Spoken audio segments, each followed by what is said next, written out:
आप सबका स्वागत है। My wife is from 1000 year ago chapter number 16 में। अगर पिछला चैप्टर आपने देखा होगा तो पिछले चैप्टर में सुचिन ने एक कपड़े को हाथ लगाया होता है, जिस कपड़े को जिंग शर्माते हुए लेके भाग जाती है। चैप्टर की स्टार्टिंग में हमें वॉशिंग मशीन का सीन दिखाया जाता है। सुचिन अपने मन में सोच रहा होता है कि कुछ तो गड़बड़ है। सुचिन कहता है इसके पैर तो एकदम ठीक लग रहे हैं, जब उसने पिछली बार अपने जूते निकाले थे तो एकदम बराबर थे, तो फिर वो अभी इतने उदास क्यों बैठी हुई है। तभी वो मोबाइल पे सर्च करता है कि मार्शल आर्टिस्ट अपने पैरों में वो कपड़े बांध के प्रैक्टिस करते हैं, तो बहुत सारे उसको रिजल्ट मिलते हैं। तभी वो सुचिन जिंग से पूछता है क्या तुम मुझे अपने पैर देखने दे सकती हो थोड़ी देर के लिए। तभी जिंग गुस्से से उसे कहती है नहीं।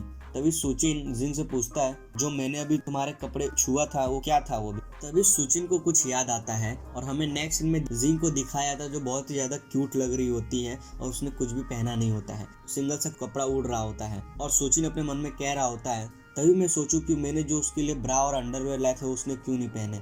और कह रहा होता है वो इसे इसलिए नहीं पहनी क्योंकि वो साइज में छोटे थे या उसे फिट नहीं हो रहे थे, वो इसे इसलिए नहीं पहनी क्योंकि वो पहले से ही कुछ पहन रही थी। और जो कपड़ा मैंने हाथ लगाया वो पैर को बांधने के लिए नहीं था, वो कुछ और बांधने के लिए था। और वो कहता है वो कपड़ा मार्शल आर्टिस्ट अपने चेस्ट बांधने के लिए रखते हैं। और सुचिन अपने मन में कह रहा होता है मैं कितना पागल हूँ, मैंने क्या पूछ लिया उससे कि वो कपड़ा मुझे देखना है, वो जरूर बहुत गुस्से में होगी मेरे से। तभी नेक्स्ट सीन में जिंग को दिखाया जाता है, वो बहुत ही गुस्से से सुचिन को देख रही होती है और सुचिन अपने मन में कह रहा होता है लगता है बहुत बुरा होने वाला है मेरे साथ। नेक्स्ट सीन में हमें जिंग अपना तलवार निकालते हुए कुछ कह रही होती है कि आज तुम बचने वाले नहीं हो। ये सब देख के सुचिन बहुत डर जाता है और चिल्ला रहा होता है। लेकिन नेक्स्ट सीन में जिंग अपना इरादा बदल लेती है और वहां से चली जाती है और पीछे सुचिन बहुत घबराया हुआ बैठा होता है नीचे। नेक्स्ट में सुचिन कुछ बोल नहीं पाता है, तभी वो कहता है 1 मिनट। तभी सुचिन एक अजीब सा पोज देते हुए जिंग को कह रहा होता है इस दुनिया की सारी लड़कियों को मिला लो तो भी वो लोग च्यू स्टेट की लड़कियों के बिल्कुल बराबर नहीं। और कहता है च्यू स्टेट की लड़कियां इतनी सुंदर होती है कि वो सबसे बेस्ट मानी जाती हैं, लेकिन तो भी उनमें से सबसे ज्यादा जो टॉप पे रहती है वो इतनी सुंदर होती है कि पूछो मत, और वो डोंगलिन शहर से रहने वाली होती है। ये सब सुन के जिंग कुछ बोल नहीं पाती, सोच रही होती है आखिर बोल क्या रहा है। तभी सुचिन जिंग को समझाते हुए कहता है सारी औरतों में से जो औरत जिसकी एकदम परफेक्ट हाइट होती है और जो बहुत ज़्यादा सुंदर दिखती है, उसे मेकअप करने की ज़रूरत नहीं होती, उसे आईब्रो करने की ज़रूरत नहीं होती, और उनका जो स्किन रहता है वो इतना ज़्यादा सफ़ेद रहता है पूछो मत। उनके दांत, उनके चलने का स्टाइल, सब कुछ इतना परफेक्ट रहता है कि पूछो मत। जब उनमें से कोई औरत हंस देती थी तो सारे लोग वहाँ पे पैरालाइज हो जाते थे, कोई हिल नहीं पाता था उनकी एक स्माइल देख के।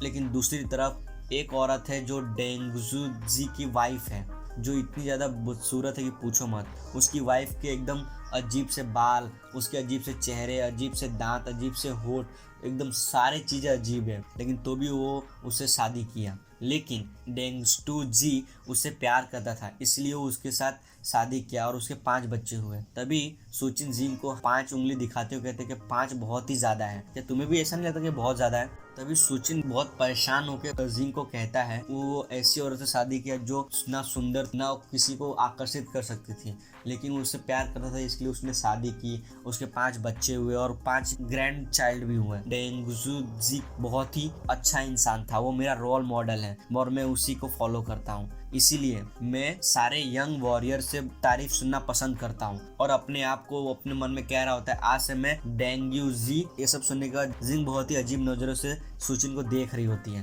तभी सुचिन जी को कहता है उससे मुझे याद है तुम्हारे समय में अगर किसी ने किसी से लोन लिया होता है और वो लोन उससे चुका नहीं पाता, तो जिससे उसने लोन लिया होता है अगर वो औरत बहुत बदसूरत होती है जिससे लोन लिया होता है, उसे कहती है मैं आपको पैसे नहीं चुका सकती इसीलिए मैं अब आपकी नौकरानी बन जाऊंगी। लेकिन दूसरी तरफ अगर कोई अच्छी लड़की जो ठीक ठाक हो और वो लोन न चुका पाए तो वो कहती है मैं आपको कुछ नहीं दे सकती सिवाय मेरे शरीर के।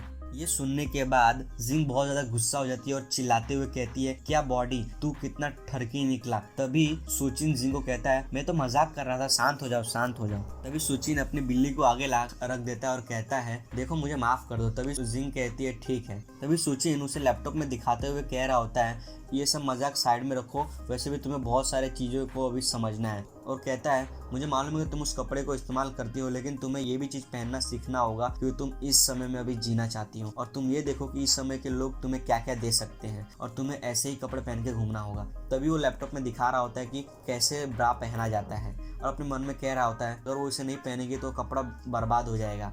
और वो कह रहा होता है ये बराबर काम करेगा, मैं 5 मिनट में वापस आता हूँ।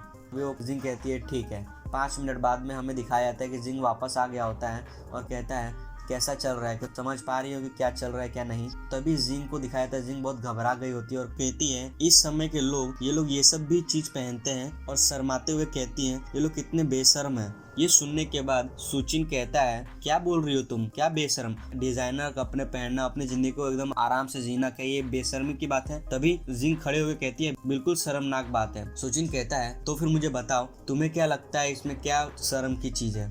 तभी जिंग शर्माते हुए कहती है, वो कुछ बोल नहीं पाती। फिर आदमी सुचिन बताने लगता है तुम बहुत ही ज्यादा ढीठ बन रही हो, तुमने देखा नहीं कि लोग सड़क पे क्या पहन के घूमते हैं, कैसे कपड़े पहनते हैं। यहाँ की औरत लोग अपने पैरों को दिखाना और अपने कमर को दिखाना ज्यादा पसंद करती है, और वो लोग को वो अपने खुद से चुनती है कि क्या पहनना है क्या नहीं पहनना। और अगर लड़के लोग अपने थोड़े शरीर दिखा सकते हैं तो लड़की लोग क्यों नहीं, क्या वो लोग भी ऐसा नहीं कर सकते। सिर्फ तुम ही हो जो पुराने समय में जी रही हो और बहुत ही ज्यादा ढीठ हो, तुम पुराने कपड़े पहन के जीना चाहती हो तो जियो। ये सब चिल्लाते हुए सुचिन जिंग को कह रहा होता है और कहता है अगर तुम ये सब चीज नहीं समझ सकती तो फिर तुम वही पुराने लंबे शर्ट लंबे पैंट पहनो, लेकिन तुम किसी और को बेशर्म नहीं कह सकती हो। तभी जिंग शर्माते हुए कहती है मैं तो बस ये बोल रही थी। चिल्लाते हुए कहती है मैं इसे कभी नहीं मानूंगी, बिल्कुल भी नहीं, कभी भी नहीं। तभी जिंग मुंह फुला के वहाँ पे बैठ जाती है और सुचिन कह रहा होता है ठीक है अगर तुम्हें पसंद नहीं है तो तुम मत पहनो, लेकिन हम लोग किसी और चीज के बारे में बात करते हैं, ठीक है। तभी सुचिन अपने लैपटॉप में कुछ दिखा रहा होता है और कह रहा होता है सिर्फ काम और पढ़ाई करने के अलावा भी ये कंप्यूटर बहुत काम करता है, इसमें जैसे हम लोग गेम भी खेल सकते हैं। तभी सुचिन कह रहा होता है इसमें जो गेम है वो मजे करने के लिए होता है, और जहाँ तक मुझे मालूम है यहाँ पे ऐसी रिसर्च हुई कि 90% लोग कंप्यूटर चलाना गेम खेलने से ही सीखते हैं, और मुझे ऐसा लगता है कि तुम उस 90% में शायद आ सकती हो। फिर सुचिन उसे गेम स्टार्ट कर देता है जो सुपर मारियो का होता है। जैसे गेम स्टार्ट होता है जिंग बहुत ज्यादा खुश हो जाती है और उसके आंख चमकने लग जाते हैं। सुचिन जिंग को बता रहा होता है किस तरीके से गेम खेल रहे होते हैं और जिंग बहुत ही ज्यादा खुश होती है गेम खेलकर। नेक्स्ट सीन में हमें दिखाया जाता है सुचिन अपने मन में कह रहा होता है चलो मैंने उसे कुछ काम करने के लिए दे दिया, और पीछे जिंग को दिखाया जाता है जो गेम खेल के बहुत ज्यादा खुश हो रही होती है। और सुचिन अपने मन में कह रहा होता है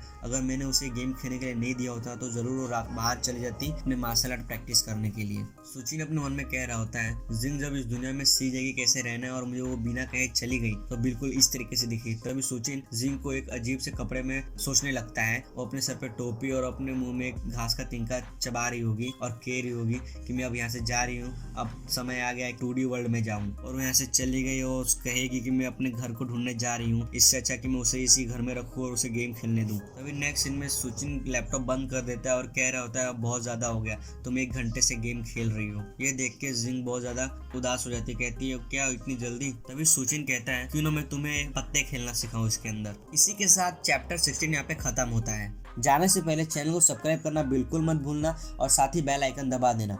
जब भी मैं अगला एपिसोड अपलोड करूंगा तो आपको सीधा नोटिफिकेशन मिल जाएगा।